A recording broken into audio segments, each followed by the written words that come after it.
PLOT Big Momma's House 2 follows FBI agent Malcolm Turner, played by Martin Lawrence, who has now settled into a more comfortable desk job at the FBI after the events of the first film.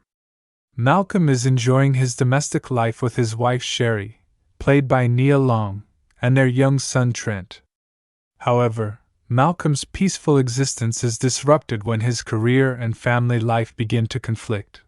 The plot kicks into gear when Malcolm's wife Sherry decides to pursue her dream of becoming a music producer and needs to travel frequently for work. Around the same time, Malcolm gets pulled into a new case at the FBI. The Bureau needs someone to go undercover at the home of Tom Fuller, a computer security expert who works for a major security company. Tom is suspected of developing a computer virus or worm that could potentially threaten national security. The FBI believes that evidence of this dangerous software is hidden somewhere in the Fuller family home. Malcolm's partner and the FBI team convince him that the best way to infiltrate the Fuller household is to go undercover as a nanny. Reluctantly, Malcolm once again transforms into his alter ego, Hattie Mae Pierce, better known as Big Momma. He applies for and gets the nanny position at the Fuller residence, despite his complete lack of experience with childcare and domestic duties. Once inside the Fuller home, Big Momma must navigate a completely new set of challenges. The Fuller family consists of Tom Fuller, his wife Leah, who is a successful but stressed working mother, and their 3 children. The eldest daughter Molly is a rebellious teenager dealing with typical adolescent issues and struggling with self-esteem problems. The middle child Andrew is a young boy obsessed with performing and the arts. The youngest daughter Carrie is a little girl who quickly becomes attached to Big Momma. As Big Momma settles into the household, Malcolm faces numerous comedic obstacles. He must learn how to handle the daily routines of caring for children, managing household chores, and dealing with the complex dynamics of a modern family. Big Momma has to help Molly with her confidence issues and school problems, nurture Andrew's artistic talents while dealing with his over-the-top personality, and provide comfort and care to little Carrie. Throughout the investigation, Malcolm as Big Momma searches the house for evidence of Tom's alleged criminal activities. However, things become complicated when Big Momma starts to genuinely bond with the Fuller family, especially the children who desperately need guidance and attention that their busy parents cannot always provide. Leah Fuller is overwhelmed trying to balance her demanding career with motherhood, and Big Momma steps in to provide the stability and wisdom the family needs. The investigation takes several twists and turns. Malcolm begins to suspect that Tom Fuller might actually be innocent, and that the real threat could be coming from somewhere else within the security company.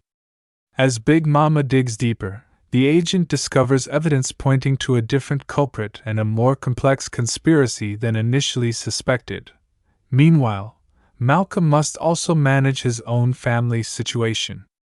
His wife Sherry is unaware that he has taken on this undercover assignment, and Malcolm struggles to maintain his double life while also being present for his own family. The situation becomes increasingly difficult as Big Momma becomes more involved in the Fuller family's personal problems. The climax of the film involves Big Momma uncovering the real conspiracy, protecting the Fuller family from danger, and resolving the case while also learning important lessons about family, parenting, and being present for the people who matter most. The ending sees Malcolm successfully closing the case, reconciling with his wife, and having gained a new perspective on what it means to be a parent and partner. Cast and CHARACTRS. The cast of Big Momma's House 2 features Martin Lawrence reprising his dual role along with a mix of returning and new actors who bring the Fuller family and supporting characters to life. Martin Lawrence returns as FBI agent Malcolm Turner and his disguised persona Big Momma, also known as Hattie Mae Pierce. Lawrence carries the film with his physical comedy skills and ability to create 2 distinct characters. As Malcolm, he portrays a dedicated FBI agent torn between his career ambitions and family responsibilities. As Big Momma, Lawrence transforms completely, adopting a southern accent, matronly mannerisms, and a warm but no-nonsense personality. The role requires Lawrence to spend hours in prosthetic makeup and to perform elaborate physical comedy sequences while maintaining the emotional heart of the character. Nia Long returns as Sherry Turner, Malcolm's wife. Long brings warmth and strength to the role of a woman pursuing her own career dreams while managing family life. Her character serves as Malcolm's anchor and the reason he must learn to balance his work with his personal life. Long's chemistry with Lawrence helps ground the more outrageous comedy elements with genuine relationship dynamics. Emily Proctor plays Leah Fuller, the mother of the household where Big Momma works. Proctor portrays Leah as a well-meaning but overwhelmed working mother who struggles to connect with her children due to her demanding career. The character represents the modern challenges of balancing professional success with family needs. Zachary Levi appears as Tom Fuller, Leah's husband and the suspected creator of dangerous security software.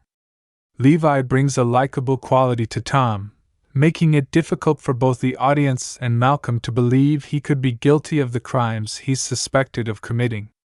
His character serves as the catalyst for the entire undercover operation. Kat Dennings plays Molly Fuller, the teenage daughter dealing with self-esteem issues and typical adolescent struggles. Dennings delivers a relatable performance as a young woman searching for confidence and acceptance. Her character's relationship with Big Momma provides some of the film's more heartfelt moments, as the disguised FBI agent helps her find her inner strength. Chloe Grace Moretz appears as Carrie Fuller, the youngest daughter in the family. Even at a young age, Moretz shows the talent that would later make her a recognized actress. Her character's innocent attachment to Big Momma adds emotional depth to the story. Preston Bailey plays Andrew Fuller, the middle child with dreams of performing. His character provides comedy through his enthusiastic and theatrical personality. Mark Moses appears in a supporting role as part of the security company subplot. The film also features Chloe Grace Moretz in one of her early film roles, showcasing the young actress before she would go on to star in major films like Kick-Ass and Let Me In. The supporting cast includes various FBI agents, colleagues, and friends who appear throughout Malcolm's investigation. Each actor contributes to creating a believable world where the outrageous premise of Big Momma can operate. Release date and box office PRFORMANC. Big Momma's House 2 was released in theaters on January 27, 2006. The film chose a late January release date, which is typically considered a slower period for major film releases as it falls after the holiday movie season but before the spring blockbuster period begins. However, this timing worked in the film's favor as there was less competition from other major comedy releases. The movie opened in wide release across the United States and Canada, appearing in approximately 2,871 theaters on its opening weekend. The film performed well at the box office during its opening weekend, debuting at number 1 and earning approximately $27.7 million domestically. This strong opening demonstrated that audiences were eager to see Martin Lawrence return to the Big Momma character despite the 6-year gap since the first film. The film continued to perform steadily in the following weeks, benefiting from word of mouth and the lack of direct competition in the comedy genre. By the end of its theatrical run, Big Momma's House 2 had grossed approximately $70.2 million in the domestic United States and Canada market. Internationally, the film added another $68.5 million from various territories around the world. In total, Big Momma's House 2 accumulated a worldwide box office gross of approximately $138.7 million. Given its reported production budget of around $40 million, the film was considered a commercial success for 20th Century Fox, generating significant profits even before considering home video sales, television rights, and other ancillary markets. The film's performance, while not matching the original's box office totals, was strong enough to warrant the eventual production of a third film in the series, Big Momma Like Father Like Son, which was released in 2011. Trailer information and marketing. The marketing campaign for Big Momma's House 2 began several months before the film's January 2006 release. The theatrical trailer was designed to remind audiences of the first film's success while showcasing the new setting and situations that Big Momma would encounter in the sequel. The trailer opened with quick flashbacks or references to the first film, re-establishing the character of Malcolm Turner and his ability to transform into Big Momma. It then introduced the new premise of Big Momma going undercover as a nanny in a wealthy family's home. The trailer heavily featured physical comedy sequences showing Big Momma dealing with children, household disasters, and the challenges of maintaining the disguise while conducting an FBI investigation. Key moments highlighted in the trailer included Big Momma's interactions with the Fuller children, particularly comedic scenes involving Molly's teenage drama, Andrew's theatrical personality, and Carrie's innocent observations. The trailer also featured action sequences and moments of Big Momma's cover nearly being blown, creating tension alongside the comedy. The marketing emphasized Martin Lawrence's star power and the success of the first film.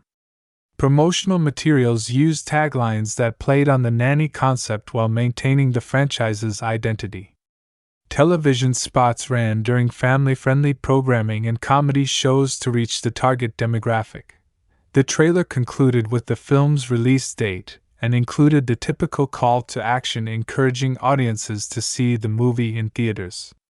The promotional campaign successfully conveyed that this sequel would offer more of the physical comedy and heartwarming family dynamics that made the original film popular while providing fresh scenarios through the nanny premise. Additional promotional efforts included appearances by Martin Lawrence on talk shows and entertainment news programs where he discussed the physical demands of playing Big Momma, the makeup and costume process, and working with the young cast members.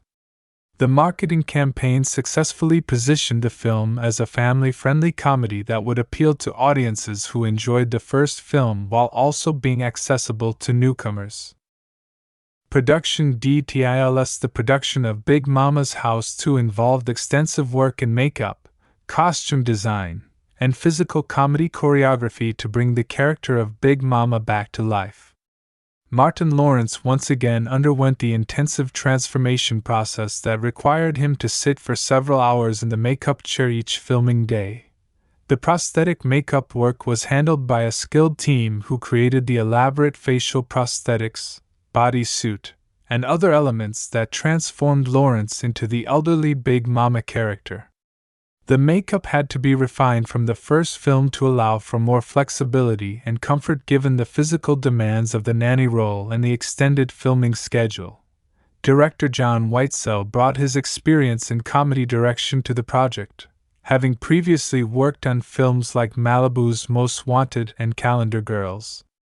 His approach focused on balancing the broader physical comedy with more genuine emotional moments between Big Momma and the Fuller family. The screenplay by Don Reimer incorporated elements of family comedy and crime thriller while maintaining the disguise-based humor central to the franchise. The script had to create believable reasons for Big Momma to infiltrate a family's home and develop relationships with the characters that would provide both comedic and emotional payoff. Filming took place primarily in California, with locations chosen to represent the affluent Fuller family home and neighborhood. The production design team created a lived-in family environment that could accommodate both the domestic comedy sequences and the thriller elements of Malcolm's investigation. The film's score was composed by John Debney, who created music that supported both the comedic tone and the more heartfelt family moments. The soundtrack also featured contemporary popular music to appeal to younger audiences and reflect the modern setting.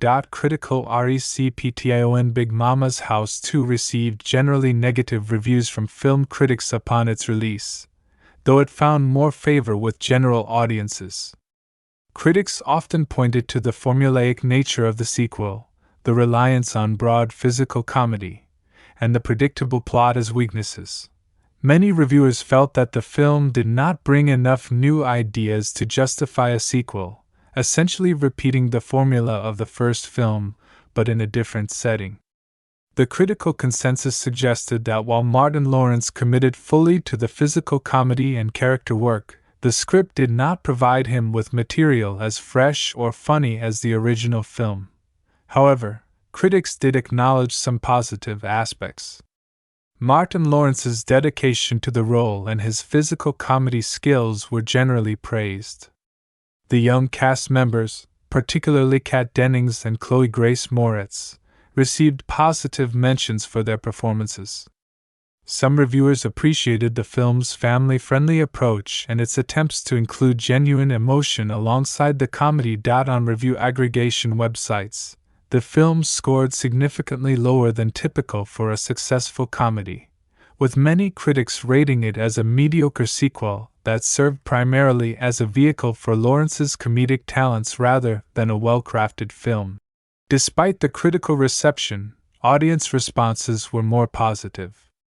General moviegoers who enjoyed the first film largely appreciated the return of Big Momma and found entertainment value in the sequel's family comedy situations.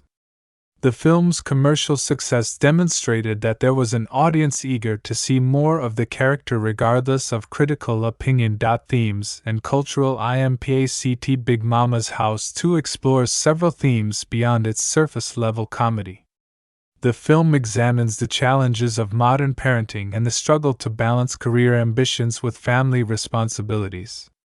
Through Malcolm's experience as Big Momma caring for the Fuller children, the movie highlights how children need consistent attention, guidance, and emotional support.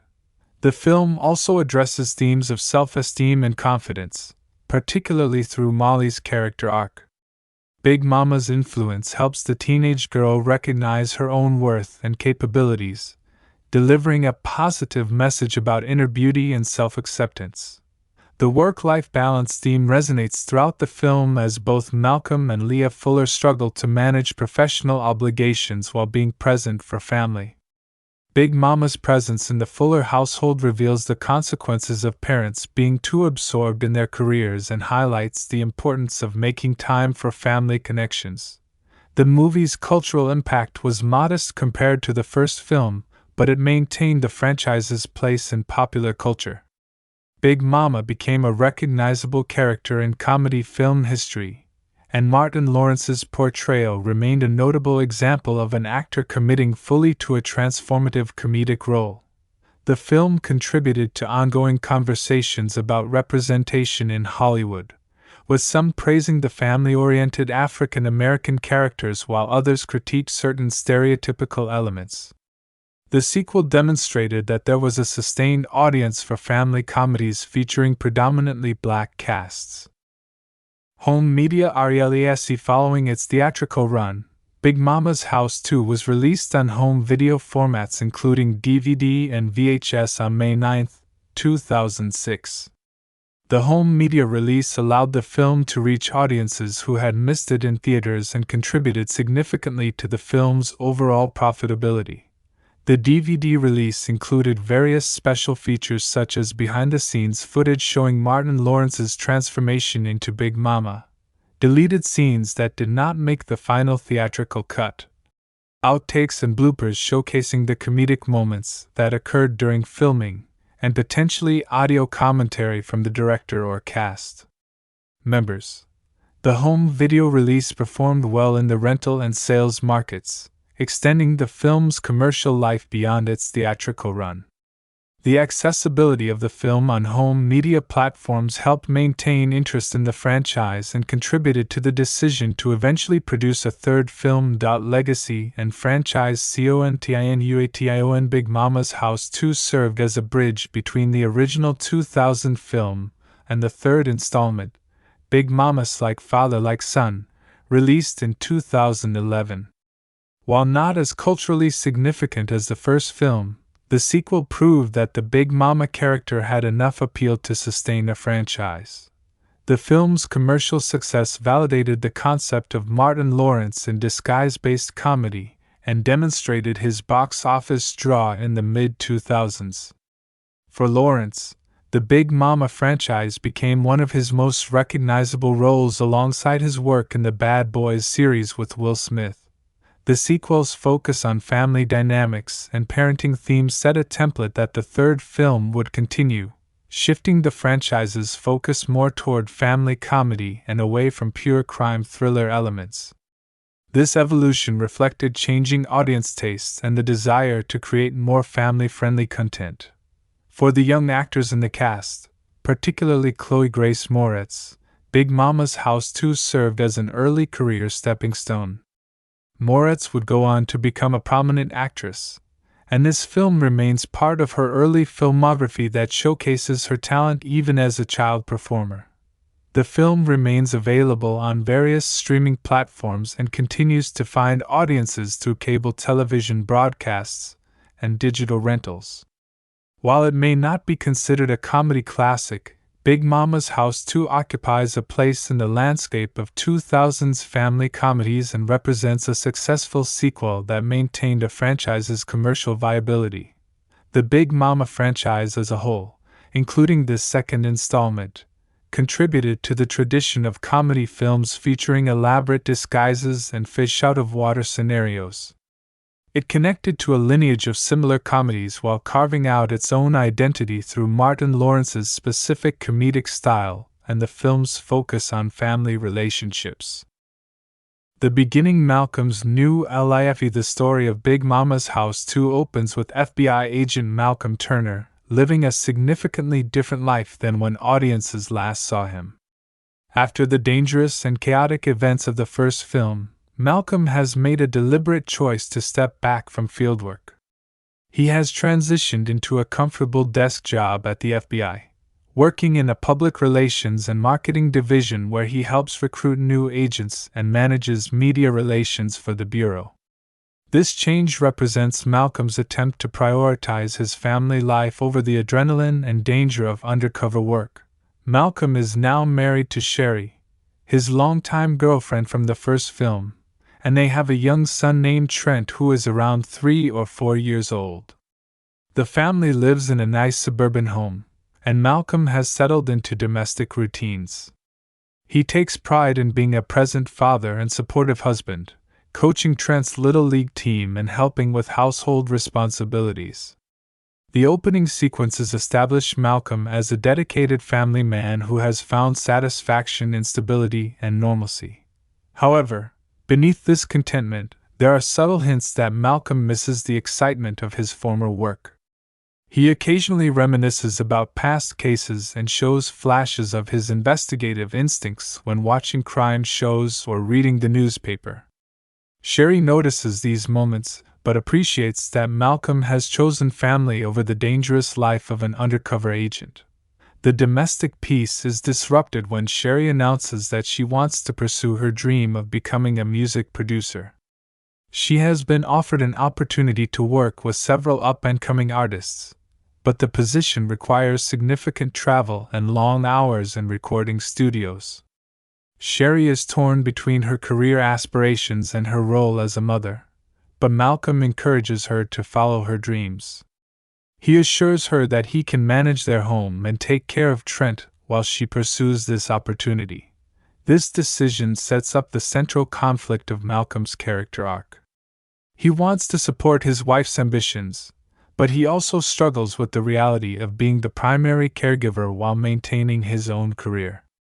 The timing becomes even more complicated when Malcolm's boss at the FBI approaches him with a new case. The case a national security threat. Malcolm's supervisor and several high-ranking FBI officials call him into a meeting about a pressing national security concern.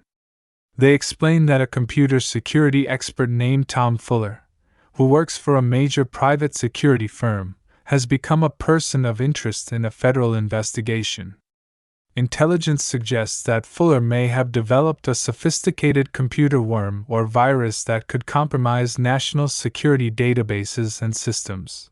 The FBI has been monitoring Fuller's activities for several months, but they have been unable to obtain concrete evidence of wrongdoing through traditional surveillance methods. They believe that Fuller keeps critical files and evidence at his home rather than at his office, likely on personal computers or storage devices that are not connected to any network. To obtain this evidence, they need someone inside the Fuller household who can conduct a thorough search without arousing suspicion. The FBI team has identified an opportunity. Leah Fuller, Tom's wife, has been searching for a nanny to help care for their 3 children. Leah is a high-powered marketing executive who travels frequently for work, and Tom's demanding schedule at the security firm means either parent can provide consistent care for their children. The family has gone through several nannies who could not handle the challenges of their household, and they are desperate to find someone reliable. The FBI officials turn to Malcolm because of his proven track record with undercover work, specifically his success in the Big Momma disguise during his previous case. They propose that Malcolm once again transform into Hattie Mae Pierce, known as Big Momma, and apply for the nanny position in the Fuller household. Once embedded in the home, Big Momma could search for evidence while caring for the children and maintaining cover. Malcolm is extremely reluctant to accept this assignment for multiple reasons. First, he has promised Sherry that he would leave fieldwork behind and focus on their family. Taking on this undercover role would mean deceiving his wife about his activities. Second, Malcolm has no experience with childcare beyond parenting his own young son, and the Fuller children are reportedly difficult to manage. Third, the assignment would require him to be away from home for extended periods, precisely when Sherry needs him to be present for Trent. Despite his reservations, Malcolm feels pressure from his superiors who emphasize the national security implications of the case. They argue that Malcolm is uniquely qualified for this assignment because of his previous success with the Big Momma persona and his ability to connect with people while undercover. They also suggest that this could be Malcolm's path back to more exciting and prestigious work within the Bureau if he succeeds.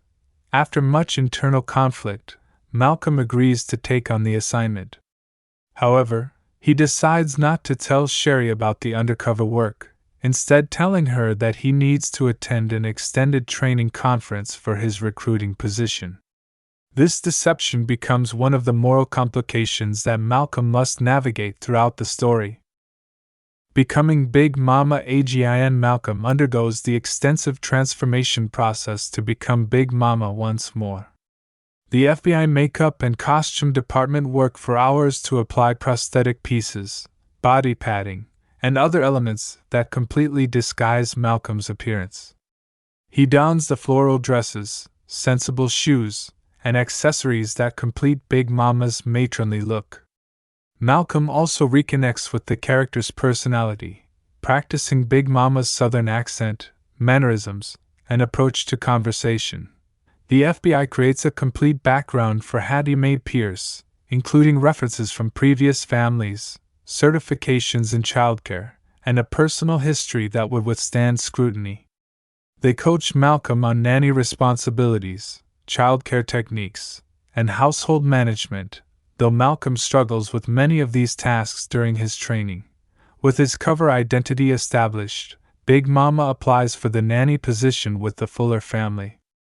The application process includes a phone interview with Leah Fuller, who is immediately impressed by Big Momma's warm demeanor and apparently extensive experience with children. Leah schedules an in-person interview at the Fuller home. The Fuller family Big Momma arrives at the Fuller residence, an impressive house in an upscale neighborhood that reflects the family's financial success. The home is beautiful but shows signs of the chaos that comes with busy parents and 3 active children. Toys are scattered about, school papers pile up on counters, and there is a general sense of disorder beneath the affluent surface. Leah Fuller greets Big Momma warmly but with obvious stress visible in her demeanor. Leah is an attractive, professional woman in her late 30s who clearly takes pride in her career achievements, but shows signs of being overwhelmed by the challenge of balancing work and family. During their initial conversation, Leah explains the difficulties she has faced finding reliable help and her desperation to find someone who can bring stability to the household. Leah introduces Big Momma to the three Fuller children, each of whom presents unique challenges. Molly Fuller is a 15-year-old girl navigating the complicated social dynamics of high school. She is initially sullen and dismissive toward Big Momma, making it clear that she thinks she is too old to need a nanny. Molly struggles with self-esteem issues, feeling insecure about her appearance and social status among her peers. She dresses in baggy, unflattering clothes and hides behind her long hair, clearly uncomfortable in her own skin. Andrew Fuller is the middle child, approximately 9 or 10 years old, and is obsessed with performance and entertainment. He immediately launches into a dramatic monologue upon meeting Big Momma, complete with exaggerated gestures and vocal flourishes. Andrew dreams of being a famous performer and constantly seeks attention and validation for his talents. He is energetic to the point of being exhausting, and his theatrical personality has proven difficult for previous nannies to manage. Carrie Fuller is the youngest child, around 5 or 6 years old. She is initially shy around Big Momma, hiding behind her mother's legs and observing the new nanny with wide, cautious eyes. Carrie carries a stuffed animal everywhere and sucks her thumb, showing signs of regression that suggest she may not be getting enough attention and security from her busy parents. Tom Fuller arrives home during the interview, and Big Momma meets the man who is the actual target of the FBI investigation. Tom is a likable, somewhat distracted man in his early 40s who clearly loves his family but seems overwhelmed by the demands of his job and household responsibilities. He works long hours at the security firm and often brings work stress home with him. When Big Momma meets Tom, the agent's investigative instincts activate, looking for signs of criminal activity or suspicious behavior. However, Tom seems like a genuinely decent person, which creates immediate doubt in Malcolm's mind about whether the FBI's suspicions are correct.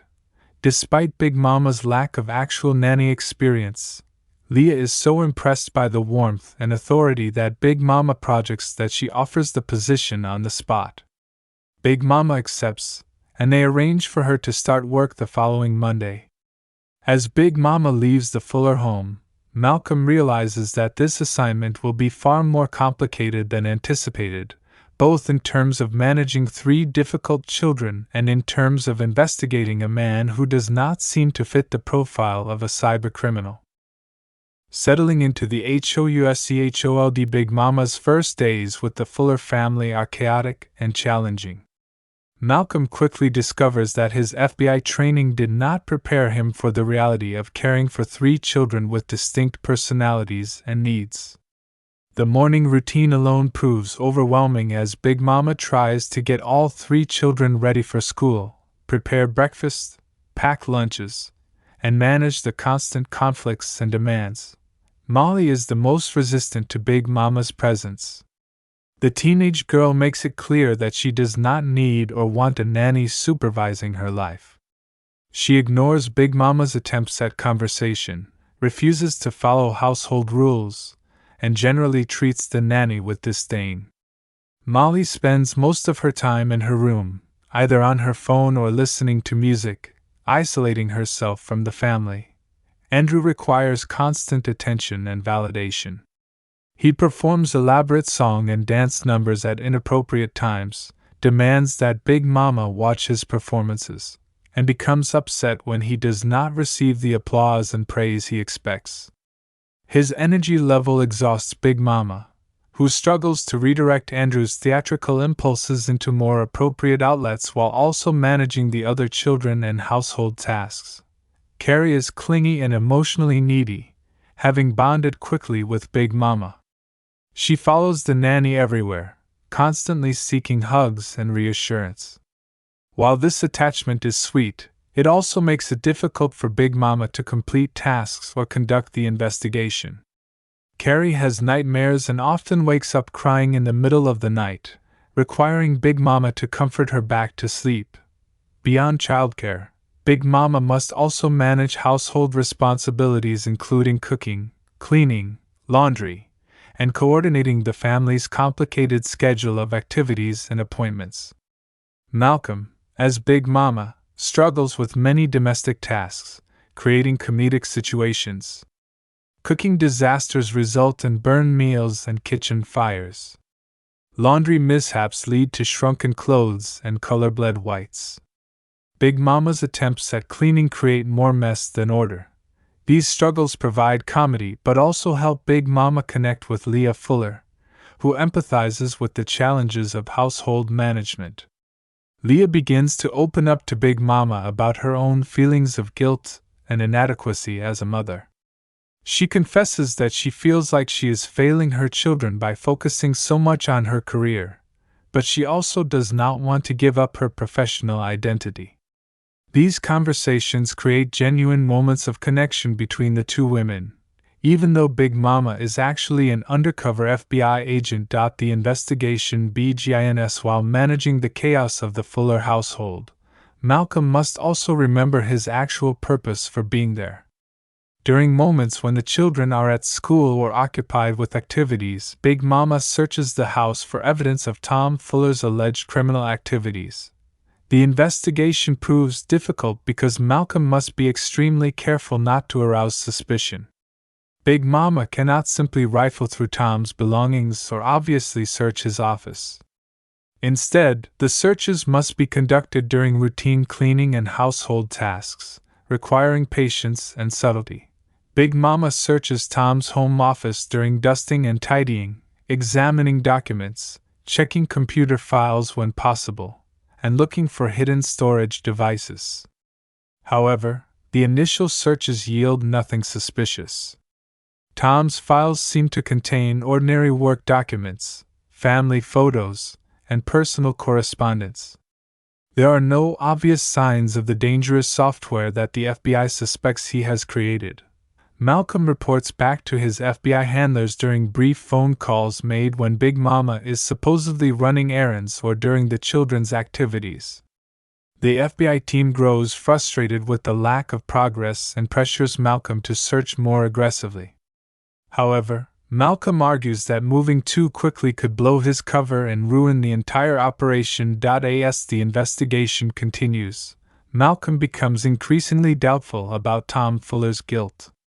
The man seems genuinely dedicated to his family, despite his long work hours. Tom makes efforts to attend Andrew's performances, help Molly with school projects, and spend time with Carrie before bed. He treats Big Momma with respect and gratitude, appreciating the stability she has brought to the household. These observations conflict with the profile of someone engaged in serious cybercrime for malicious purposes. Malcolm begins to suspect that the real criminal activity might be coming from someone else at Tom's security company, or that the FBI's intelligence might be flawed. However, Malcolm's superiors dismiss these concerns and insist that Malcolm continue the investigation focused on Tom Fuller. Bonding with the children as days turn into weeks, Big Momma develops genuine relationships with each of the Fuller children, moving beyond the surface-level care of a typical nanny. With Molly, Big Momma recognizes the teenager's struggles with self-confidence and self-image. Big Momma observes that Molly is constantly comparing herself to other girls at school, particularly a popular clique that excludes her. Molly believes she is unattractive and unworthy of acceptance, which is why she hides behind baggy clothes and avoids social situations. Big Momma takes on a mentor role, sharing wisdom about inner beauty, self-worth, and the temporary nature of high school social hierarchies. Through conversations that happen during cooking sessions, rides to school, and quiet moments in the evening, Big Momma helps Molly see her own value. Big Momma encourages Molly to pursue activities she genuinely enjoys rather than trying to fit in with people who do not appreciate her. The breakthrough with Molly comes when Big Momma helps her prepare for a school talent show. Molly has a beautiful singing voice but has been too insecure to perform publicly. Big Momma convinces Molly to showcase her talent, helping her practice and build confidence. When Molly finally performs at the talent show and receives genuine applause and recognition, her entire demeanor begins to change. She starts dressing with more confidence, holding her head higher, and engaging more with family and peers. Andrew's relationship with Big Momma develops differently. The young boy's constant need for attention stems from feeling overshadowed by his sisters and craving validation from his busy parents. Big Momma recognizes that Andrew's talents are real but need proper channeling and discipline rather than constant indulgent praise. Big Momma enrolls Andrew in a structured theater program where he can develop his skills alongside other young performers. This gives Andrew an appropriate outlet for his theatrical energy and helps him understand the difference between showing off and genuine artistic expression. Big Momma also teaches Andrew that performance requires practice, discipline, and respect for the audience, lessons that help mature his approach to his passion. Carrie's bond with Big Momma becomes the deepest and most touching. The little girl clearly needs consistent maternal affection and security that her busy mother struggles to provide. Big Momma becomes Carrie's primary source of comfort and stability. Through bedtime stories, gentle guidance, and patient attention, Big Momma helps Carrie feel safe and loved. Big Momma discovers that Carrie's nightmares and regressive behaviors stem from anxiety about her parents' frequent absences and the parade of temporary nannies who have come and gone from her life. Carrie fears that Big Momma will also leave her. Big Momma cannot promise to stay forever without revealing the truth about the undercover assignment, but provides as much reassurance and consistency as possible while present in the home.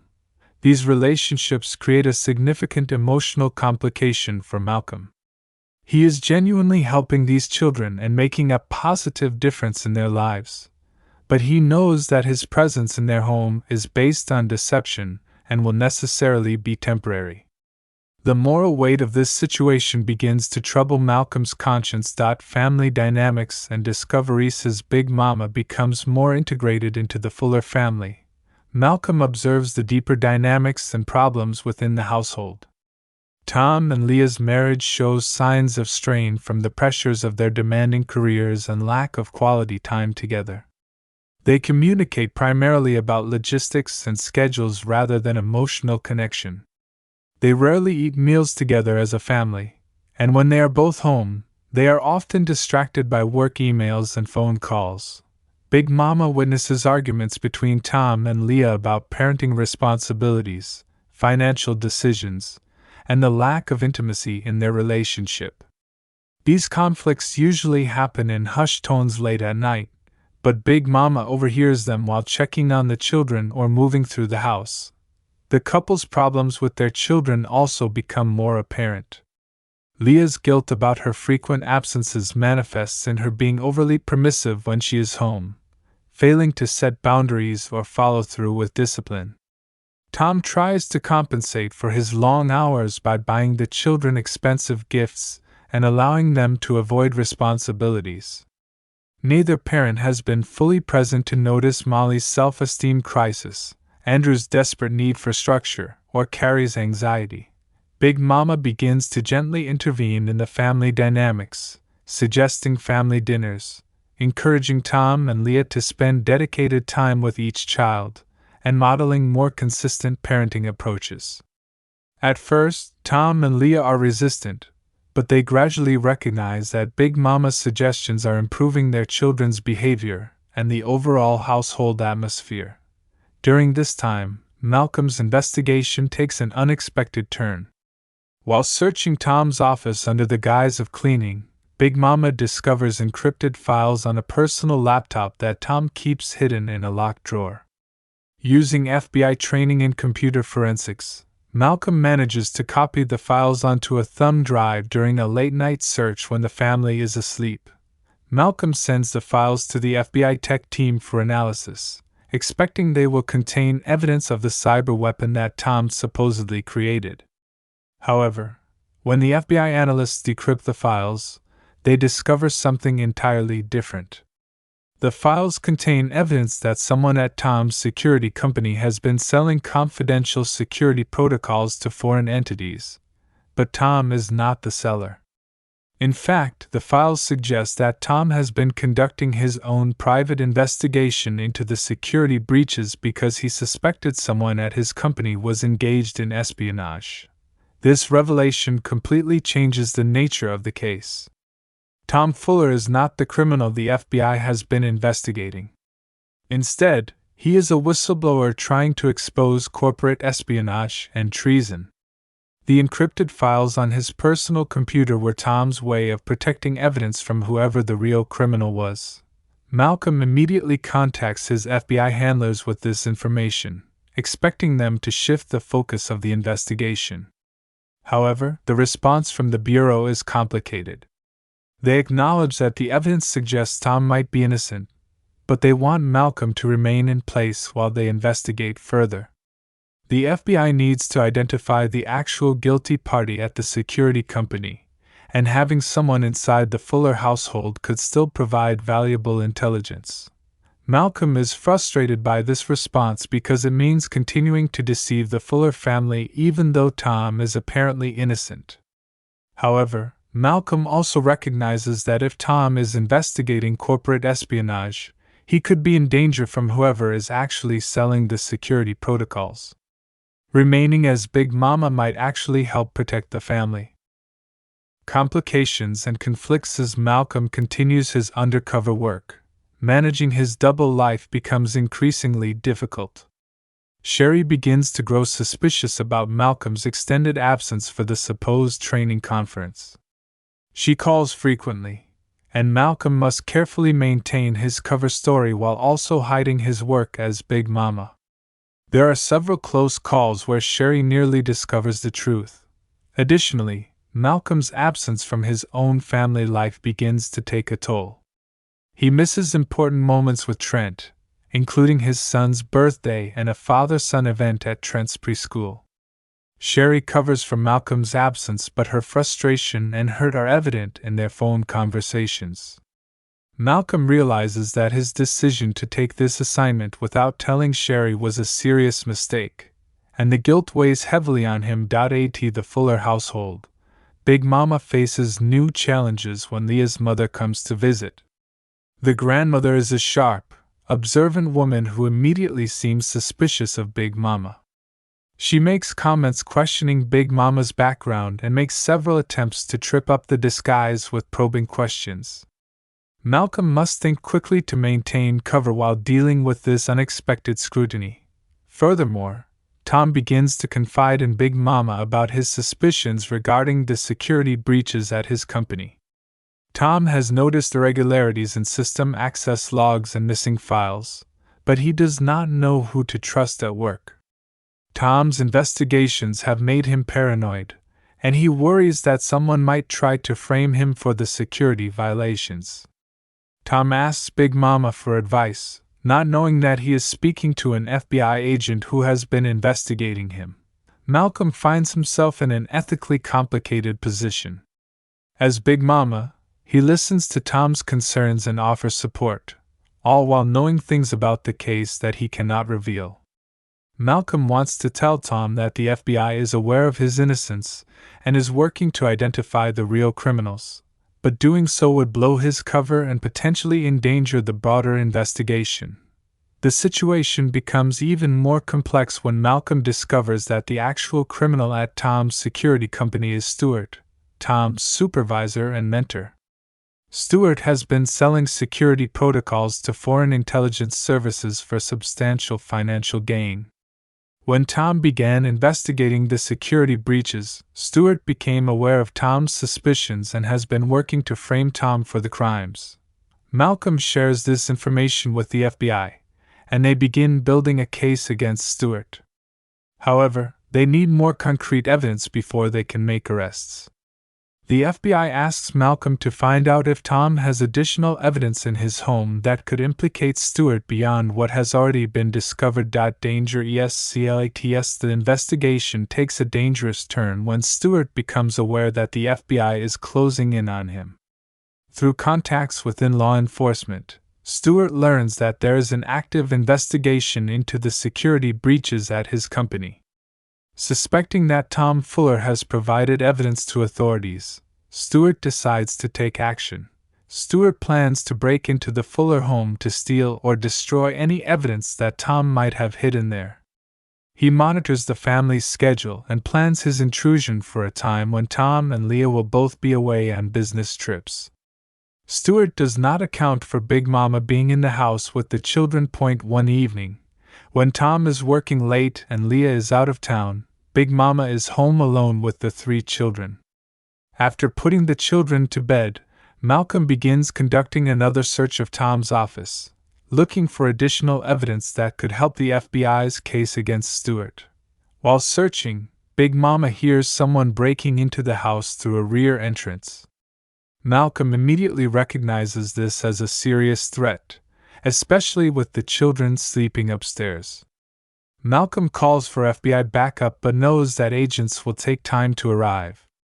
In the meantime, Big Momma must protect the children and prevent the intruder from destroying evidence. Malcolm faces a difficult decision.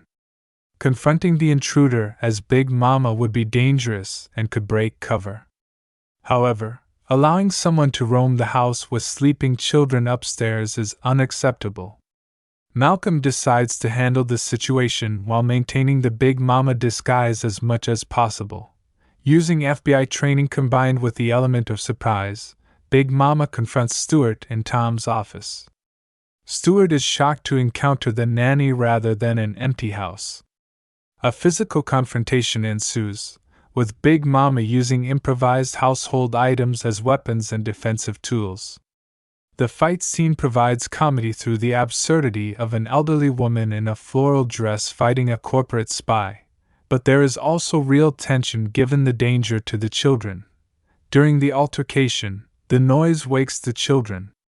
Molly comes downstairs to investigate, and witnesses Big Momma fighting the intruder. In a moment of crisis, Malcolm's cover is partially blown as Molly sees aspects of Big Momma's fighting skills and physical abilities that do not match those of an elderly woman. Big Momma manages to subdue Stewart just as FBI agents arrive at the house. They arrest Stewart on charges of corporate espionage, breaking and entering, and assault. The immediate danger is over, but Malcolm now faces the consequences of the children, particularly Molly, having witnessed things that do not align with Big Momma's cover story. Truth and consequences in the aftermath of the break-in, Malcolm faces a moment of reckoning. Molly directly confronts Big Momma, demanding to know who the nanny really is. The teenager is not foolish and has pieced together that something does not add up about Big Momma's identity. Malcolm makes the difficult decision to reveal the truth, at least partially. He tells Molly that he is an undercover FBI agent who was investigating a case that involved her father. Malcolm explains that her father is innocent and was actually helping to expose the real criminal. Malcolm emphasizes that while his identity was false, his care for the children and his advice to Molly were genuine. Molly feels betrayed and angry that someone she had come to trust was lying to her all along. She confronts Malcolm about the manipulation and deception, expressing hurt that their relationship was based on an undercover assignment. This confrontation forces Malcolm to acknowledge the harm that his deception has caused, even though his intentions were to help. Tom and Leah return home to find their house swarming with FBI agents, and their children traumatized by the break-in. The FBI explains the entire situation to the Fullers: the investigation into corporate espionage, Malcolm's undercover assignment, the discovery of Tom's innocence, and Stewart's attempt to destroy evidence. Tom and Leah react with a mixture of shock, anger, and confusion. They feel violated that their home was infiltrated under false pretenses, even though they understand the national security implications. They are particularly upset that their children were placed in potential danger, and that someone they invited into their home to care for their children was an undercover agent. However, they also recognize that Big Momma genuinely helped their family. The changes in their children's behavior and confidence, particularly Molly's transformation and Andrew's improved discipline, were real. The family conversations and routines that Big Momma encouraged brought them closer together. These positive outcomes create complicated feelings about the deception. Malcolm, still in the Big Momma disguise during these initial confrontations, faces his own reckoning. He apologizes to the Fuller family for the deception, while maintaining that he did what he believed was necessary to protect them and serve national security. Malcolm also acknowledges that he formed genuine bonds with the children and hopes they can eventually understand why he did what he did. The Fuller children have mixed reactions. Carrie is too young to fully understand what happened and is primarily upset that Big Momma might be leaving. Andrew is fascinated by the idea that their nanny was actually an FBI agent and treats it like something from a movie. Molly remains hurt and angry, feeling like her trust was manipulated. Malcolm's personal crisis while dealing with the aftermath at the Fuller household. Malcolm must also face consequences in his own family life. The FBI case is resolved, but Sherry has discovered the truth about Malcolm's extended absence. Either through her own investigation or through FBI contacts, Sherry learns that Malcolm was not at a training conference but was working undercover as Big Momma. Sherry is furious, not just about the deception but about Malcolm breaking his promise to leave undercover work behind. She feels betrayed that Malcolm prioritized his career and excitement over their family commitments. Sherry points out that Malcolm missed important moments in Trent's life and left her to manage everything alone while lying about where he was and what he was doing. Malcolm tries to explain his reasons for taking the assignment, citing the national security importance and the pressure from his superiors. However, Sherry counters that Malcolm made a choice to deceive her rather than having an honest conversation about the assignment. She argues that a real partnership would have involved discussing the opportunity and making a decision together, even if that decision was difficult. This confrontation forces Malcolm to examine his own motivations honestly. He realizes that part of his decision to take the undercover assignment was about missing the excitement and validation of fieldwork.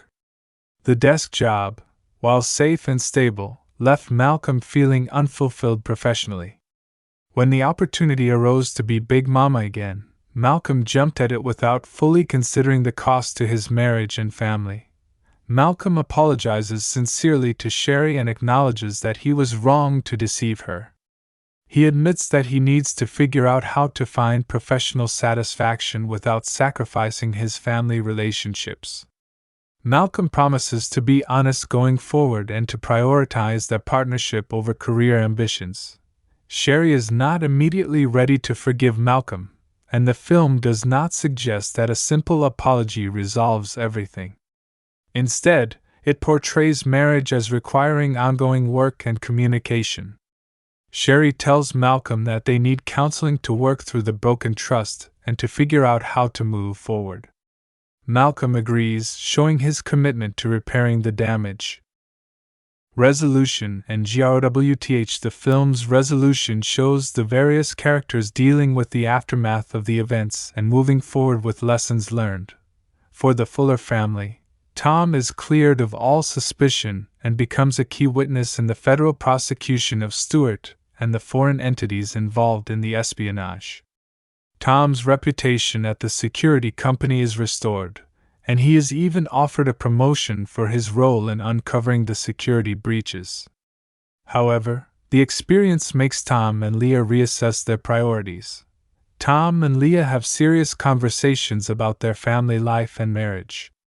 They recognize that they were on a path toward losing connection with their children and each other. While Big Momma's presence was based on deception, the improvements in their family dynamic were real and worth maintaining. Tom and Leah commit to making changes in their work schedules and family practices to be more present for their children. They implement regular family dinners, dedicated one-on-one time with each child, and boundaries around work intrusions during family time. These changes are not easy and require ongoing effort, but both parents recognize they are necessary for their family's well-being. Molly continues her journey of self-discovery and confidence that Big Momma helped initiate. While she remains hurt by the deception, she recognizes that the lessons about self-worth and inner strength were valuable regardless of who delivered them. Molly continues performing and building friendships based on shared interests rather than social hierarchy. Andrew channels his theatrical energy into the structured program that Big Momma found for him and shows real growth as a young performer. Carrie remains a happy, more secure child whose anxiety has decreased with her parents being more consistently present. The Fuller parents hire a new, legitimate nanny who continues some of the routines and structures that Big Momma established. The family remains in touch with Malcolm, though the relationship is complicated by the history. For Malcolm, the experience leads to significant professional and personal growth. He has honest conversations with Sherry about his career dissatisfaction and his need for work that feels meaningful and challenging. Together, they explore options that would allow Malcolm to do more engaging work while maintaining family boundaries. Malcolm eventually transitions to a position that involves training new undercover agents, sharing his expertise without having to go undercover himself. This role provides the intellectual challenge and connection to fieldwork that Malcolm missed while allowing him to maintain work-life balance. Malcolm and Sherry attend marriage counseling as promised and work through the trust issues created by his deception. The film suggests this is an ongoing process rather than something resolved quickly. Malcolm becomes more attentive to Trent and more present in his home life, having learned that family moments cannot be recovered once missed. The FBI successfully prosecutes Stewart and dismantles the espionage network he was part of, representing a significant victory for national security. Malcolm receives recognition for his work on the case, but he values the personal lessons learned more than the professional accolades. Final reflections in the film's closing scenes. Malcolm reflects on his time as Big Momma and what the experience taught him. He recognizes that while the undercover work allowed him to help solve a crime and protect national security, the more meaningful impact was on the Fuller children's lives and his own understanding of family and priorities. Malcolm acknowledges that being Big Momma forced him to experience caregiving and domestic responsibilities in ways that deepened his appreciation for what Sherry manages at home and for the complexity of parenting. The experience made him a better husband and father by giving him perspective on the challenges and importance of being consistently present for children. The film ends with Malcolm at home with Sherry and Trent, participating in ordinary family activities like dinner preparation and bedtime routines. These moments are portrayed as valuable and fulfilling rather than mundane.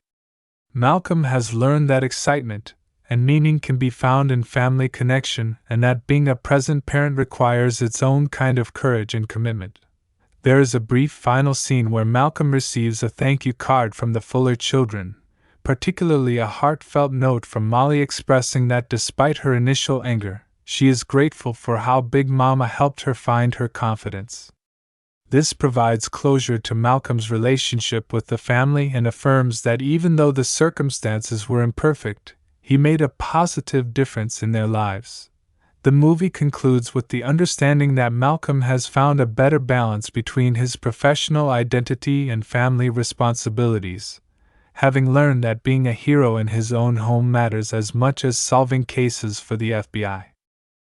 Resolution and GRWTH. The film's resolution shows the various characters dealing with the aftermath of the events and moving forward with lessons learned.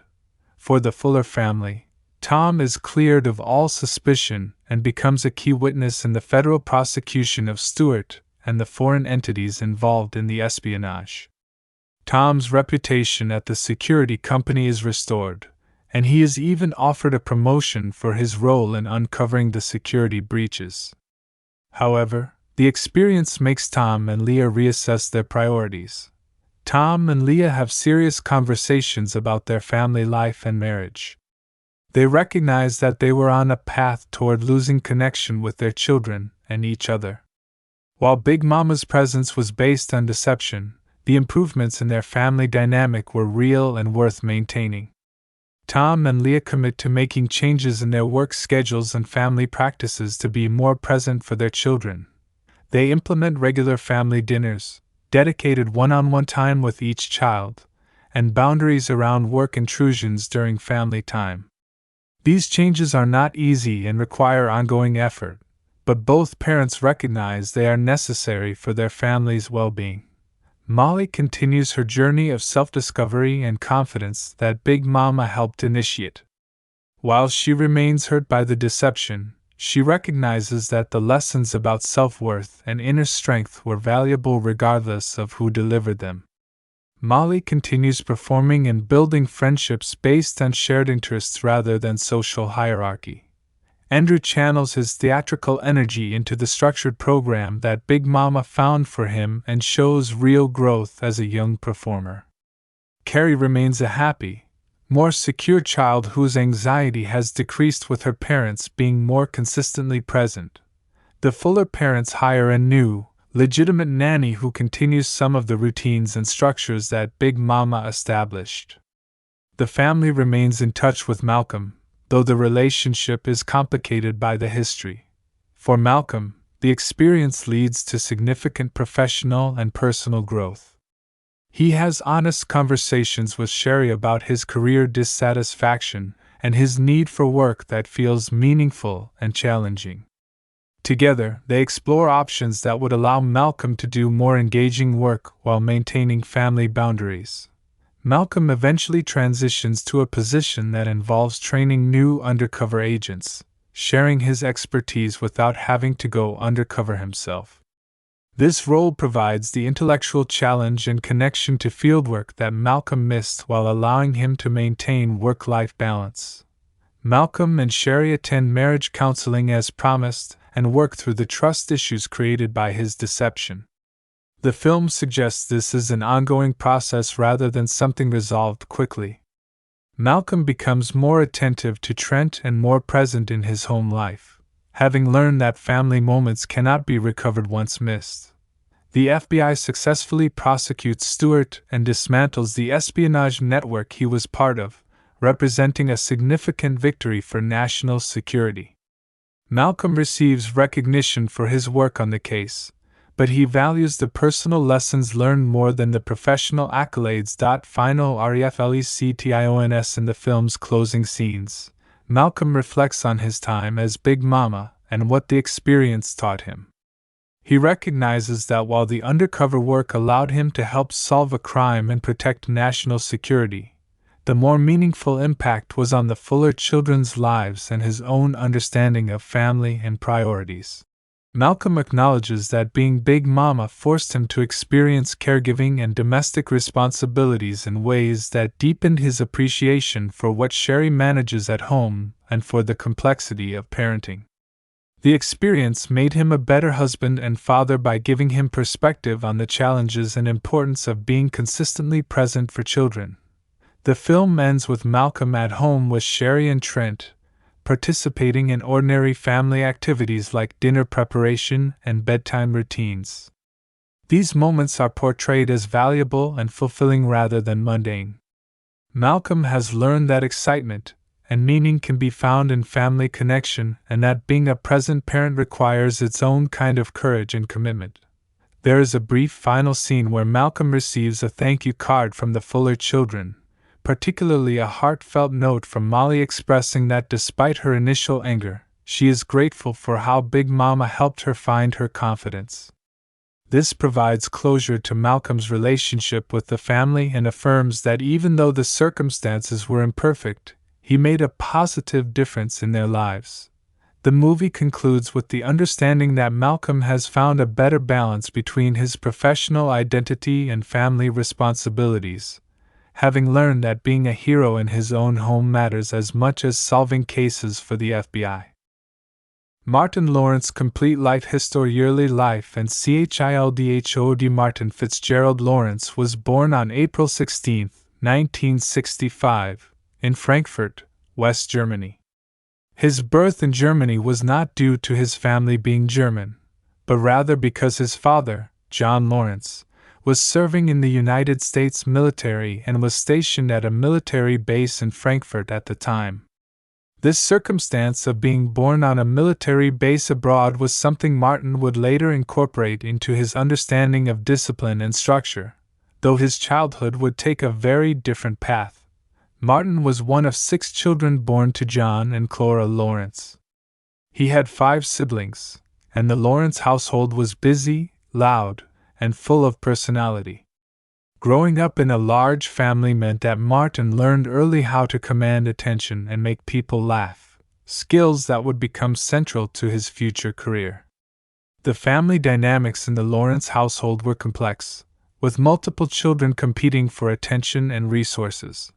When Martin was still very young, his family relocated from Germany back to the United States. They settled in Landover, Maryland, a suburb of Washington, D.C. This area would become the primary setting for Martin's formative years.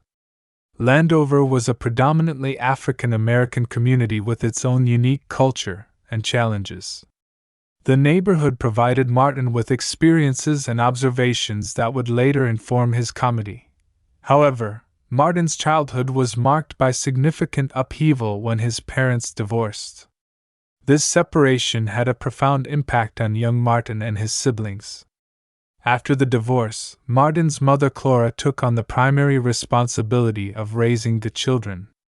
She was a strong, determined woman who worked multiple jobs to support her large family. Clara worked in retail and various service positions, doing whatever was necessary to keep her children fed, clothed, and sheltered. The absence of Martin's father created a void in his life that he struggled with throughout his youth. Like many children of divorce, Martin experienced feelings of abandonment and confusion about his family's situation. He has spoken in later interviews about how this absence affected him and how he had to find male role models and father figures in other places, including teachers, coaches, and community leaders. Growing up in a single-parent household with limited financial resources meant that Martin understood struggle from an early age. His mother worked tirelessly, but money was always tight. There were times when the family faced real hardship, including periods when they struggled to pay rent or afford basic necessities. These experiences gave Martin a perspective on poverty and the working-class African American experience that would inform much of his comedy. Despite the financial challenges, Clara Lawrence was determined that her children would have opportunities for better lives. She emphasized education and encouraged her children to develop their talents. She recognized early on that Martin had a special gift for making people laugh and for entertaining others. Rather than discouraging this as frivolous, she supported Martin's natural comedic inclinations while also insisting he take his education seriously. Martin attended Eleanor Roosevelt High School in Greenbelt, Maryland. High school was a challenging time for Martin in many ways. Academically, he was not an exceptional student, often finding traditional classroom learning difficult and uninspiring. He struggled with focus and discipline when it came to subjects that did not interest him. However, Martin excelled in areas where he could express his creativity and personality. During his high school years, Martin discovered that he had a natural talent for boxing. He took up the sport and showed genuine promise as a fighter. Boxing provided Martin with several important things during his teenage years. First, it gave him physical confidence and taught him discipline and the value of hard work. Second, it provided a constructive outlet for the anger and frustration he sometimes felt about his family's situation and the challenges of growing up in a struggling neighborhood. Third, it gave him a sense of accomplishment and identity during a time when he was searching for his place in the world. Martin competed in boxing matches and considered pursuing the sport more seriously. Some of those who saw him fight believed he had the potential to become a professional boxer if he dedicated himself fully to the sport. However, Martin's true passion was always entertainment and making people laugh. Even while boxing, Martin was known for his trash talk and his ability to entertain crowds with his personality, as much as with his fighting skills. Throughout his teenage years, Martin was also developing his skills as a performer and comedian. He would entertain his classmates with impressions, jokes, and physical comedy. He had an uncanny ability to observe people's mannerisms and quirks and then recreate them in exaggerated, hilarious ways. His impressions of teachers, family members, and celebrities became legendary among his peers. Martin was heavily influenced by the comedy he saw on television during his youth. He grew up watching legendary comedians like Richard Pryor, Red Fox, and Bill Cosby. He studied their timing, their delivery, and their ability to connect with audiences. Richard Pryor, in particular, had a massive influence on Martin's comedic style. Pryor's raw honesty, his willingness to be vulnerable, and his ability to find humor in painful personal experiences resonated deeply with Martin. During his high school years, Martin began performing stand-up comedy at local venues and open mic nights in the Washington, D.C. area.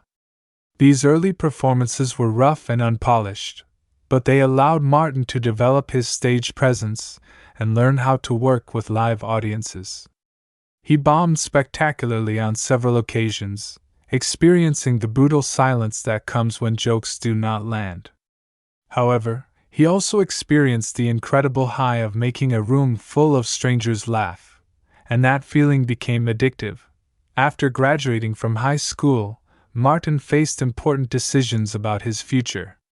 Without the financial resources to attend a traditional four-year university, and without the academic record that would earn scholarships, Martin had to chart his own path.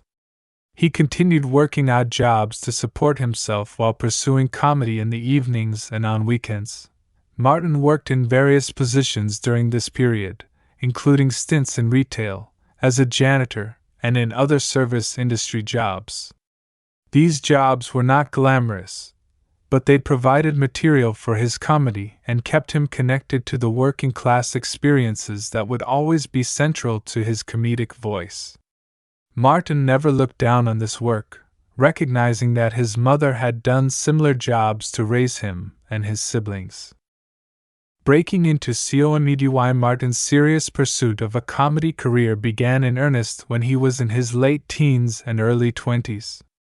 He became a regular performer at comedy clubs throughout the Washington, D.C. and Baltimore area. The regional comedy scene in the mid-1980s was vibrant and competitive, with numerous clubs providing opportunities for young comedians to develop their craft. Martin performed at clubs like the Comedy Cafe Uptown and other venues that featured stand-up comedy.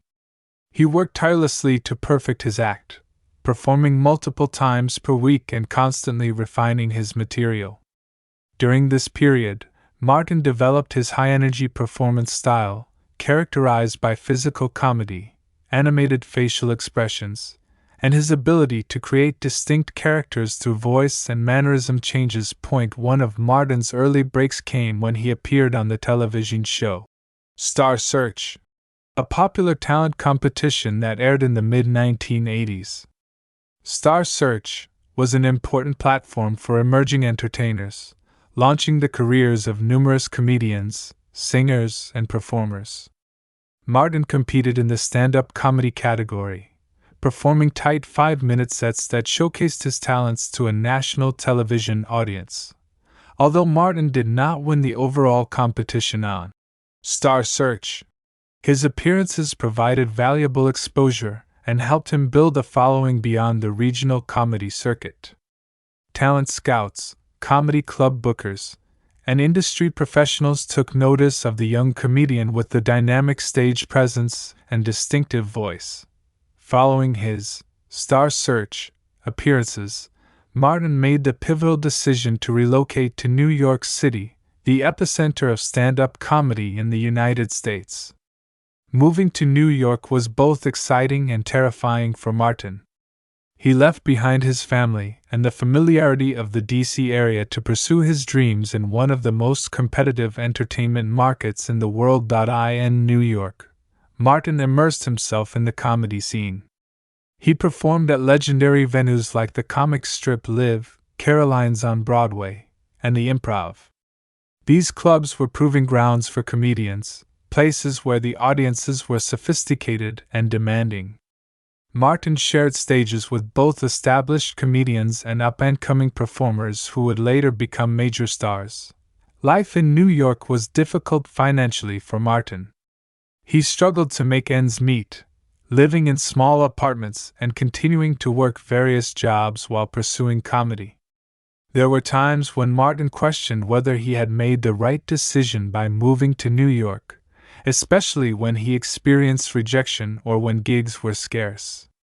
However, his determination and belief in his talent kept him going. During this period, Martin began to develop the characters and comedic personas that would later become central to his work. He created distinct voices and personalities, exploring different aspects of urban African American culture and experience.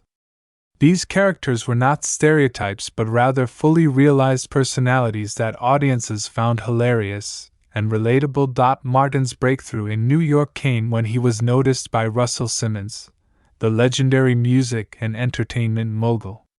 Simmons was developing a new stand-up comedy series for HBO called Russell Simmons' Def Comedy Jam. This show would become a cultural phenomenon, showcasing primarily African American comedians performing for predominantly African American audiences with a raw, uncensored style. Martin became one of the featured performers on Def Comedy Jam when it premiered in 1992. His appearances on the show were electrifying, featuring his high-energy delivery and willingness to push boundaries with his material. Def Comedy Jam provided Martin with exposure to millions of viewers and established him as one of the most exciting young comedians in the country. The success of Def Comedy Jam opened numerous doors for Martin. He began headlining comedy clubs across the country, commanding higher fees and playing to larger audiences. He also started receiving offers for film and television work, as Hollywood recognized his charisma and comedic talents. Transition to film and television. Martin's transition from stand-up comedy to acting began in the late 1980s and early 1990s. His first significant acting role came when he was cast in the Spike Lee film, Do the Right Thing, in 1989.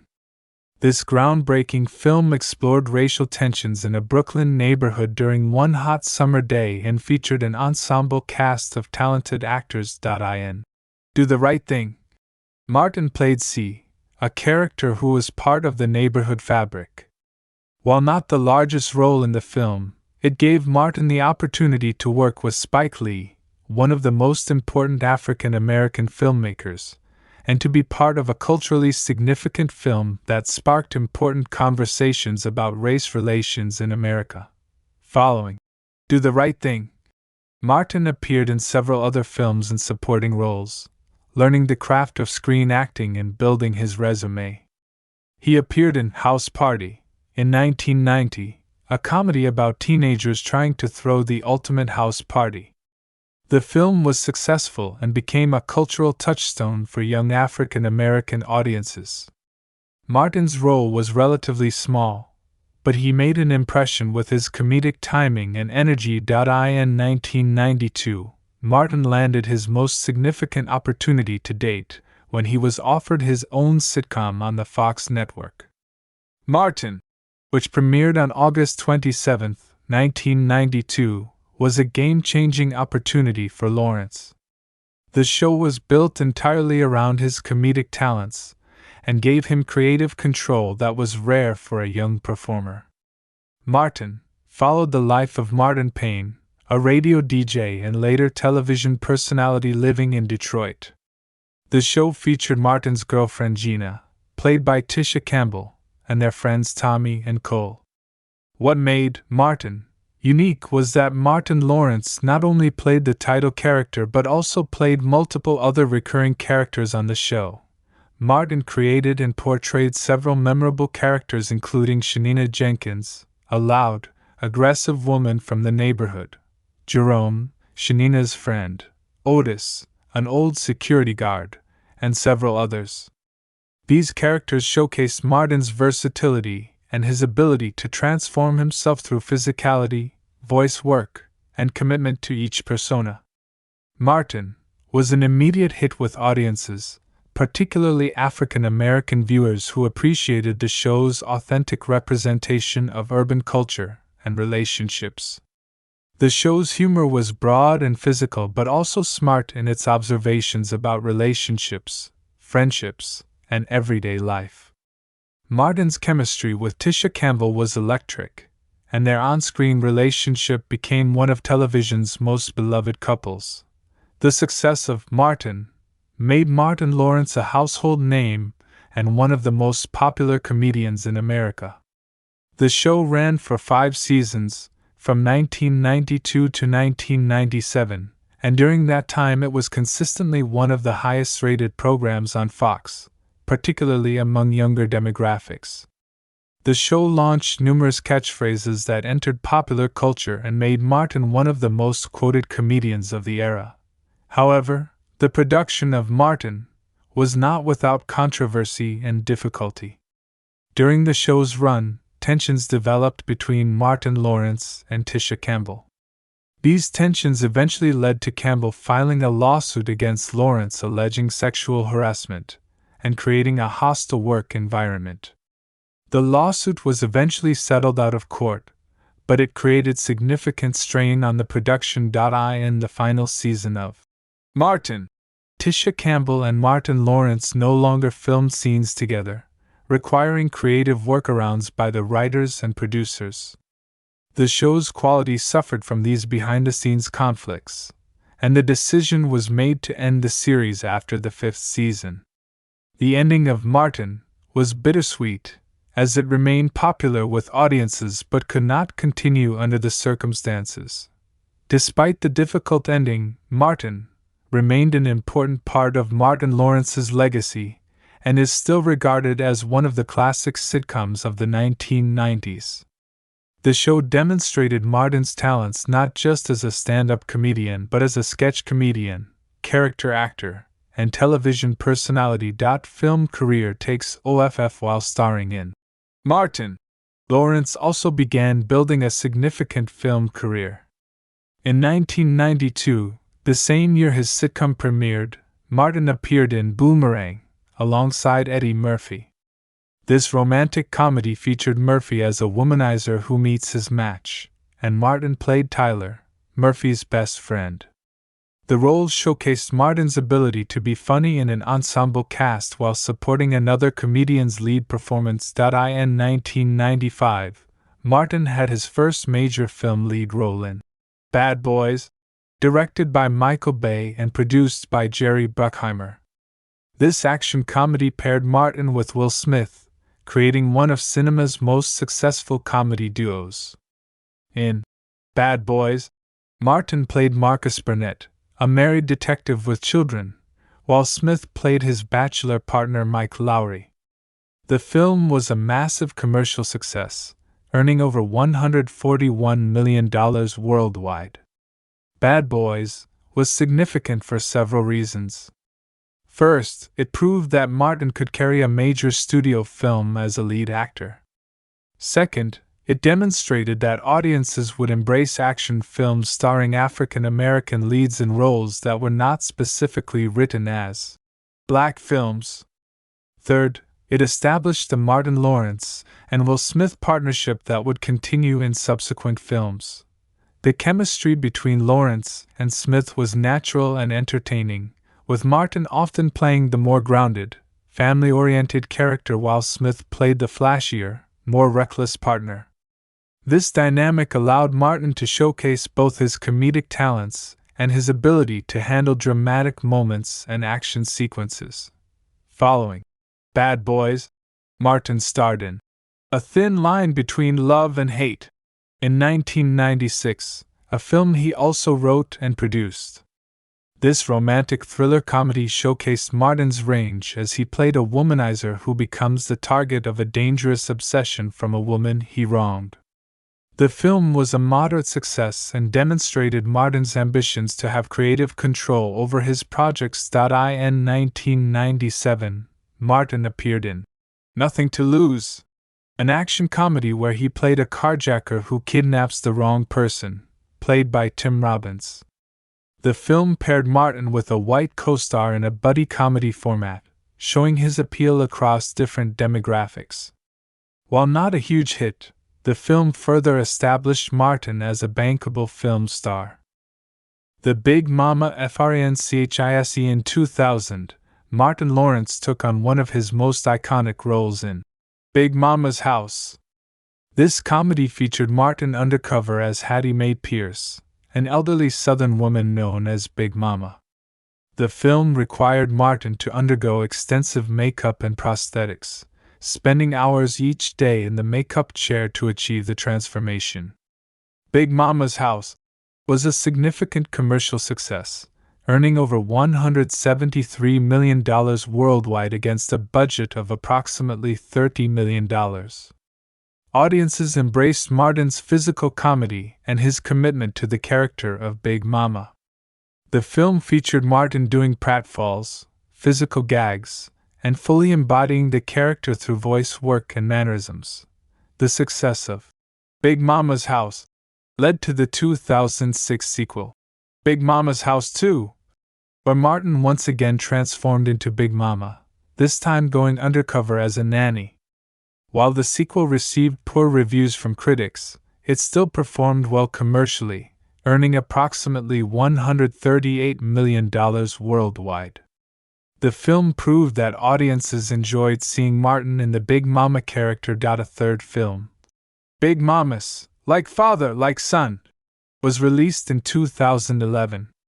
This installment featured Martin's character joined by his stepson, with both going undercover in disguise. While the third film earned less than its predecessors, the Big Momma franchise collectively earned over $450 million worldwide, making it one of the most successful comedy franchises of the 2000s. The Big Momma films showcased Martin's willingness to undergo physical transformation for comedy and his commitment to entertaining audiences. The extensive makeup process was grueling, often taking 4 to 5 hours each day, but Martin never complained and always delivered energetic performances despite the physical constraints of the costume and prosthetics. Continued success and other projects throughout the 2000s, Martin continued starring in various comedy films. In 2001, he starred in What's the Worst That Could Happen?, alongside Danny DeVito, playing a thief whose luck turns bad. In 2002, he appeared in National Security, with Steve Zahn, playing a security guard who teams up with a disgraced police officer. In 2003, Martin reunited with Will Smith for Bad Boys 2, the sequel to their 1995 hit. Directed again by Michael Bay with even bigger action sequences and a larger budget, Bad Boys 2 was a massive commercial success, earning over $273 million worldwide. The film solidified Martin and Will Smith as one of cinema's great comedy teams, with their banter and chemistry remaining fresh and entertaining. Martin also provided voice work for animated films, including Open Season, in 2006, where he voiced Boog, a domesticated bear. This role allowed Martin to reach younger audiences and showcase his vocal talents.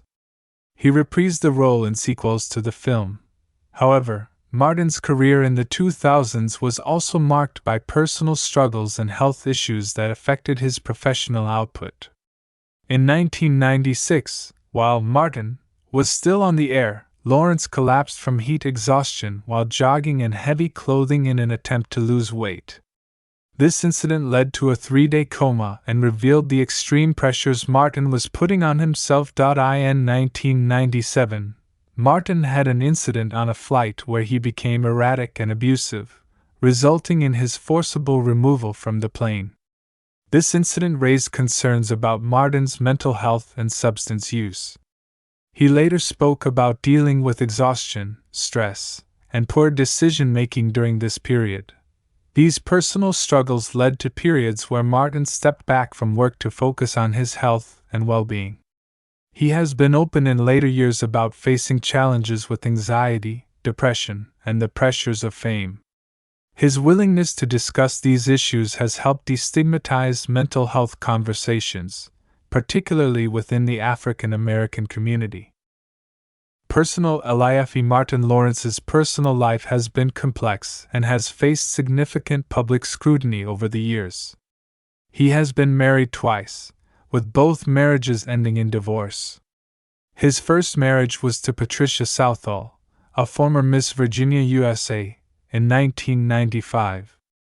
The couple had one daughter together named Jasmine Page Lawrence, born in 1996. However, the marriage was short-lived, and Martin and Patricia divorced in 1997. Martin has spoken about how the pressures of his career, his mental health struggles, and personal immaturity contributed to the failure of his first marriage. The divorce was difficult for Martin, particularly because it limited his time with his young daughter. In 2010, Martin married Shamika Gibbs, with whom he had been in a relationship for several years. The couple had two daughters together, Yana Faith Lawrence and Amara Trinity Lawrence, born in 2000 and 2002 respectively. Martin and Shamika's relationship seemed stable for many years, and Martin often spoke about his commitment to being a better husband and father than he had been in his first marriage. However, Martin and Shamika separated in 2012, and their divorce was finalized in 2012. The divorce proceedings were complicated and involved disputes over financial settlements and custody arrangements. Despite these difficulties, Martin has maintained that his primary focus is being a good father to his daughters. Martin has 3 daughters in total and has spoken frequently about how fatherhood changed his perspective on life and his priorities. He has said that becoming a father made him more conscious of his behavior, his health, and his responsibility to set a good example. His daughters have occasionally appeared with him at public events, though Martin generally tries to keep them out of the spotlight. Beyond his marriages, Martin has been linked romantically to various women over the years, though he has generally kept his romantic life private, especially as he has gotten older.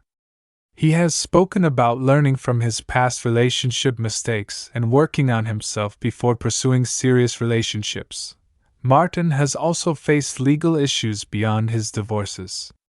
In addition to the lawsuit from Tisha Campbell during the Martin years, he has been involved in various legal disputes related to business dealings, real estate, and financial matters.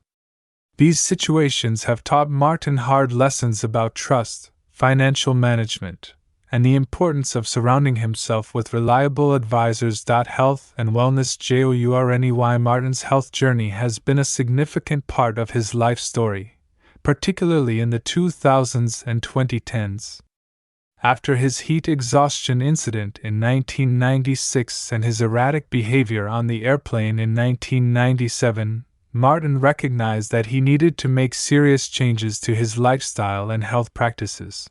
Martin has struggled with weight fluctuations throughout his adult life, often gaining and losing significant amounts of weight between film roles or during periods of stress. These weight changes put strain on his body and health. Over the years, Martin has tried various diets, exercise programs, and wellness approaches with varying degrees of success. In recent years, Martin has adopted a more sustainable approach to health and fitness. He works with trainers and nutritionists and has spoken about the importance of consistency rather than extreme measures. Martin has shared that he now exercises regularly, practices better eating habits, and prioritizes sleep and stress management. Martin has also been open about his mental health journey. He has discussed experiencing depression and anxiety, particularly during the peak of his fame in the 1990s. The pressures of starring in a hit television show, building a film career, managing personal relationships, and dealing with financial and legal issues created overwhelming stress. Martin has worked with therapists and mental health professionals to develop better coping strategies and to address underlying issues. He has become an advocate for mental health awareness, particularly encouraging men and African Americans to seek help when struggling. Martin has said that therapy and honest self-examination saved his life and helped him become a better person. In interviews, Martin has reflected on how his childhood experiences, including his parents' divorce and growing up in financial hardship, affected his mental health and his approach to relationships and success. He has worked to break patterns that were not serving him and to build healthier ways of relating to others and managing stress. Returned to PROMINENC after a period in the late 2000s and early 2010s where Martin's career slowed down, he made a significant return to prominence with several projects. In 2011, he starred in Big Mamas, Like Father, Like Son, which, while not as successful as previous installments, reminded audiences of Martin's comedic talents. Martin also returned to stand-up comedy, performing live shows and appearing in comedy specials. His return to stand-up allowed him to reconnect with audiences in an intimate setting and to share his perspectives on life, fatherhood, aging, and his career journey. These performances showed a more mature Martin, still funny but with added depth and wisdom from his experiences. In 2020, Martin and Will Smith reunited for Bad Boys for Life, the third installment in the Bad Boys franchise. Despite being released 17 years after Bad Boys 2, the film was a massive success, earning over $426 million worldwide and becoming the highest-grossing film in the franchise. The success proved that audiences still loved the Martin and Will Smith partnership and that Martin remained a bankable star. Bad Boys for Life was particularly significant for Martin as a career revival. Reviews praised his performance, noting that he brought emotional depth to the role while maintaining the comedic chemistry with Smith. The film reminded Hollywood and audiences of Martin's talents and led to renewed interest in his work. A fourth Bad Boys film has been announced, indicating that Martin's partnership with Will Smith and the franchise will continue. For Martin, now in his late 50s, these films represent both a connection to his past successes and ongoing relevance in contemporary cinema. Martin has also ventured into producing, developing projects for film and television through his production company. He has expressed interest in creating opportunities for new comedic talent and in telling stories that reflect diverse experiences and perspectives. Legacy and INFLUENC Martin Lawrence's impact on comedy and entertainment is significant and multifaceted. As a stand-up comedian, he was part of the generation that emerged in the late 1980s and early 1990s, bringing a raw, energetic style that connected with urban audiences and helped expand the boundaries of mainstream comedy. The Martin television show remains culturally significant, particularly within African American communities. The show is still widely quoted, and its influence can be seen in subsequent sitcoms and comedy programs. Martin's ability to create and portray multiple distinct characters influenced other comedians and showed the possibilities of sketch comedy within a sitcom format. In film, Martin helped pave the way for African American comedians to lead major studio productions. His success in both comedy and action comedy genres demonstrated that black actors could headline diverse types of films and appeal to broad audiences. The Bad Boys franchise, in particular, was groundbreaking in featuring black leads in a big-budget action series that was not specifically marketed as a black film. Martin's willingness to do physical comedy and to transform himself for roles, as seen in the Big Momma films, showed his commitment to entertaining audiences and his lack of vanity about his appearance. While critics sometimes dismissed these films, audiences appreciated Martin's dedication and the joy he brought to his performances. Younger comedians and actors have cited Martin Lawrence as an influence, appreciating his energy, his fearlessness in performance, and his authenticity.